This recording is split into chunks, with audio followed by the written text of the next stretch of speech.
Amigos, esse vídeo é o resultado de uma enquete do canal, onde todos os inscritos, aliás, todas as pessoas em geral, puderam escolher entre um vídeo sobre Bento XV e a Primeira Guerra Mundial e outro sobre o casal de demonólogos Ed e Lorraine Warren. Bom, ganhou o vídeo sobre a Primeira Guerra Mundial com 87% dos votos. A Primeira Guerra Mundial, que durou de 1914 a 1918, foi considerada por muitos como a mais terrível das guerras. Eu tenho para mim que, na verdade, a Segunda Guerra foi pior, tanto em face do Holocausto, quanto pela explosão de duas bombas atômicas. Não se pode, entretanto, esquecer dos horrores do primeiro conflito e dos seus milhões de mortos.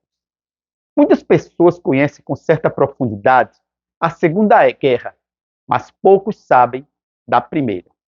É uma guerra, digamos, meio esquecida. E menos ainda pessoas sabem das ações do Papa Bento XV e das suas reiteradas tentativas de acabar com o terrível conflito. Bento XV, amigos, ele foi a inspiração para que o cardeal Ratzinger escolhesse o nome de Bento XVI, o que bem demonstra a importância daquele pontífice. Para quem quiser se aprofundar mais na vida de Bento XV, aconselho assistir a um vídeo específico do canal. Bom, a Primeira Guerra, ela foi um conflito terrível, principalmente por causa das armas que foram usadas, muitas hoje proibidas. É o caso das armas químicas, como o gás cloro e o gás fosfogênio, que causam mortes terríveis. As armas químicas, elas foram proibidas pela Convenção sobre Armas Químicas em 1993. Pode-se dizer, pessoal, que o nascedouro e o início da Primeira Guerra foi a Revolução Industrial. Isso porque as nações mais industrializadas precisavam de novos mercados, assim como de matéria-prima, principalmente vindas dos continentes asiático, africano e da Oceania. Houve uma verdadeira corrida dessas nações industrializadas, o que criou sérios conflitos de interesse que aumentaram rivalidades históricas já existentes, como, por exemplo, a resultante da Guerra Franco-Prussiana. Ao vencer a França nessa guerra, a Alemanha passou a possuir a região da Alsácia e da Lorena, que eram riquíssimas em minério de ferro. Isso fortaleceu os germânicos e gerou uma vontade enorme de vingança por parte dos franceses. A tal situação tensa que, unida à criação de alianças e a um caldeirão de rivalidades étnicas, isso tudo fazia da Europa um barril de pólvora. E a isso tudo acabou se juntando um evento que iria mudar o mundo: o assassinato do herdeiro do trono austríaco por um sérvio. Nesse vídeo nós vamos entender a sequência de eventos que culminaram na Primeira Guerra e evidenciar as ações em busca da paz do Papa Bento XV. Então, vamos lá.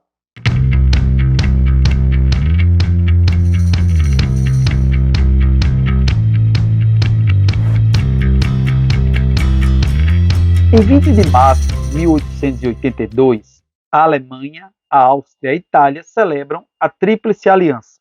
Esse acordo foi um pacto militar e político que estabelecia a cooperação entre os três países em caso de uma guerra contra a França ou contra outras potências europeias.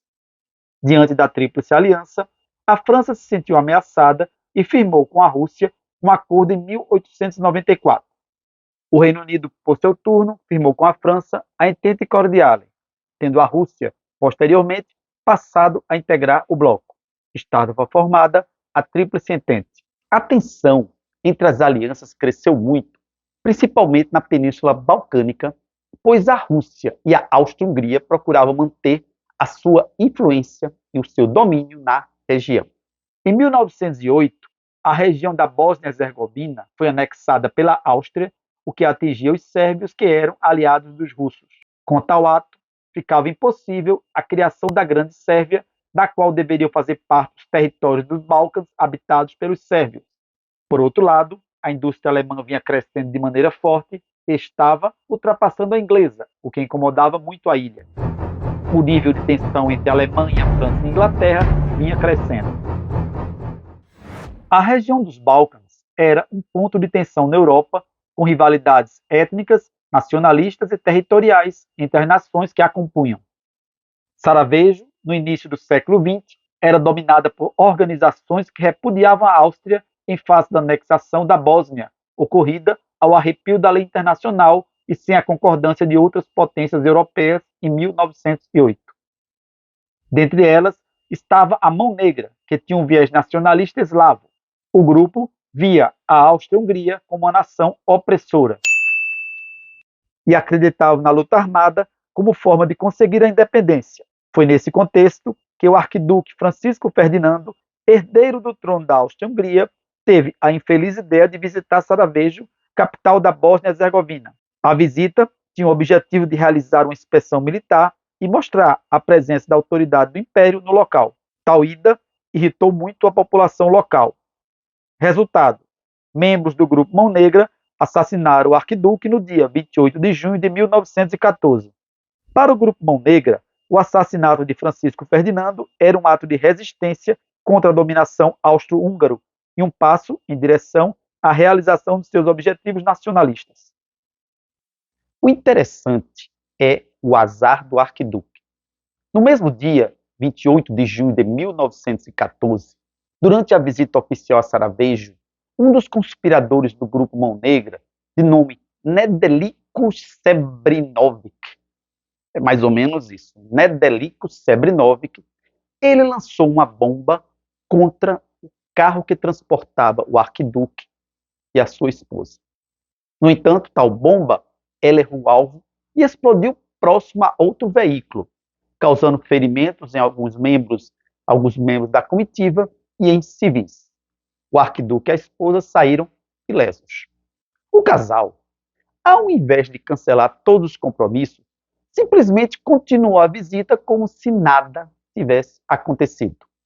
E mais tarde, por ironia do destino, acabou, por acaso, encontrando outro membro do grupo Mão Negra de nome Gravilov Príncipe. Esse membro, o Gravilov Príncipe, ele atirou contra o carro, matando os dois. A Áustria via no assassinato a possibilidade de atacar a Sérvia e enfraquecer o país que se apresentava como rival nos Balcãs.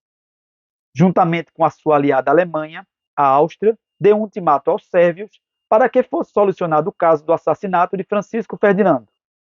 A contundência da ordem feria a própria soberania da Sérvia, que se negou a ceder à pressão. A Rússia, de pronto, prestou apoio à Sérvia, que era sua aliada. Ambos os países começaram a se preparar para o iminente conflito. Seriam esses os primeiros passos da Grande Guerra Mundial que logo viria. Em 28 de julho de 1914, ocorreu o esperado. A Áustria-Hungria declarou guerra à Sérvia. A Rússia, que tinha uma aliança com a Sérvia, ingressou no conflito de imediato. A França ofereceu apoio à Rússia e o conflito rapidamente se expandiu. Em 1915, Japão e Itália entraram na guerra. Ao longo da guerra, o uso de novas armas, aperfeiçoadas pela indústria, foi comum. Invenções como avião e tanques deram uma nova dimensão aos combates e aumentaram muito o número de mortos e feridos. Milhares de homens sucumbiram em face de bombardeios ou mesmo vítimas das terríveis armas químicas. A estratégia dos países era avançar e manter o território com as trincheiras.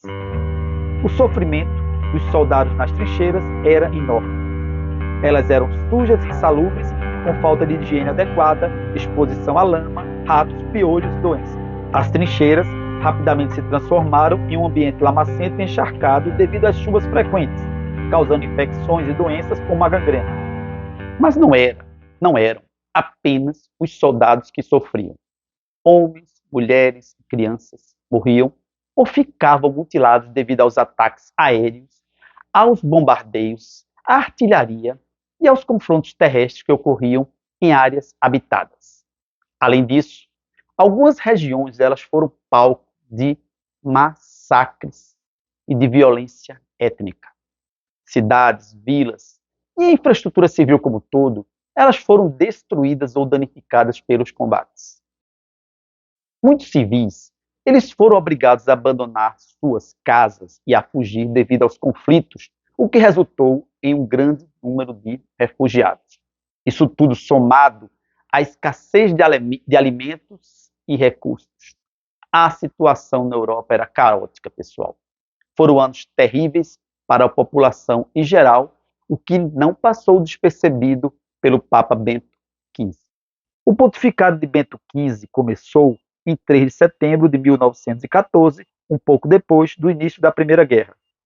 Tal pontificado foi marcado por seu posicionamento contrário à guerra e os seus esforços para promover a paz durante o conflito. Ele enfrentou o terrível desafio de liderar a Igreja Católica durante um período de intensa violência e sofrimento. O Papa procurou mediar a paz entre as nações em guerra e lançou vários apelos para que o conflito fosse encerrado. Além disso, Bento XV também trabalhou para fornecer assistência humanitária aos afetados pela guerra, incluindo a criação do Escritório Central de Socorros em 1914, o qual forneceu ajuda às vítimas da guerra, independentemente da sua nacionalidade ou religião. O Papa enviou várias notas e cartas aos líderes das nações envolvidas no conflito, instando-os a buscar uma solução pacífica. Nunca foi ouvido. Até que em 1917 ele propôs um plano de paz detalhado, conhecido como Paz Benedictina, que apresentava uma série de condições para o fim da guerra.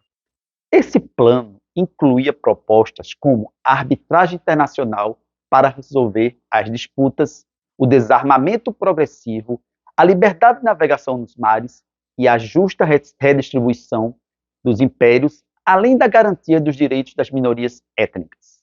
Além disso, o pontífice tentou mediar negociações de paz entre os países em guerra.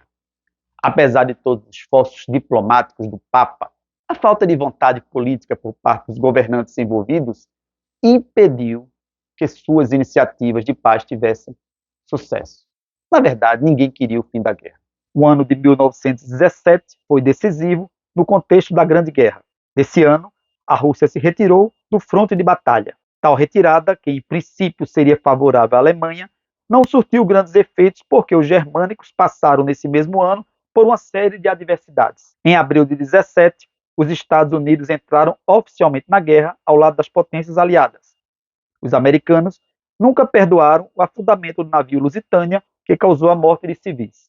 Isso significou uma nova frente de batalha e um aumento significativo no poderio militar dos aliados. Na primavera de 1917, a Alemanha lançou uma série de ataques chamados de Ofensiva de Primavera, com o objetivo de obter uma vitória decisiva antes que os Estados Unidos entrassem completamente na guerra. Embora tenham obtido avanços iniciais significativos, as ofensivas falharam em alcançar os seus objetivos e resultaram em muitas baixas. Por outro lado, a Alemanha enfrentava um bloqueio naval imposto pela Marinha Real Britânica, que restringia severamente o suprimento de alimentos, matérias-primas e recursos essenciais. Isso levou à escassez e fome generalizada entre o povo alemão, que passou a se rebelar contra a guerra, iniciando o movimento socialista. Em 1918, os aliados lançaram uma série de ofensivas bem-sucedidas. As forças alemãs foram gradualmente empurradas de volta e suas linhas de defesa foram quebradas. A situação se agravou dia após dia, até que a Alemanha resolveu se render assinando o Armistício de Compiègne, em 11 de novembro de 1918, que marcou o fim das hostilidades e a derrota da Alemanha. É importante destacar que esse armistício foi um acordo de cessar-fogo e não um tratado de paz final. As negociações para o tratado de paz ocorreram posteriormente e resultaram no Tratado de Versalhes, assinado em 28 de junho de 1919, que formalmente encerrou a Primeira Grande Guerra. O Tratado de Versalhes ele impôs condições altamente severas e humilhantes para a Alemanha, e esse tratado pode ser considerado, e é considerado, o nascedouro da Segunda Guerra Mundial. O interessante nessas guerras é que você pode verificar como uma influencia em outras. 10 entre 10 historiadores apontam os termos do Tratado de Versalhes como uma das maiores razões para o nascimento e crescimento do nazismo e, por conseguinte, para o início da Segunda Guerra Mundial. Mas isso aí, pessoal, isso aí é outra história. É isso aí. Valeu!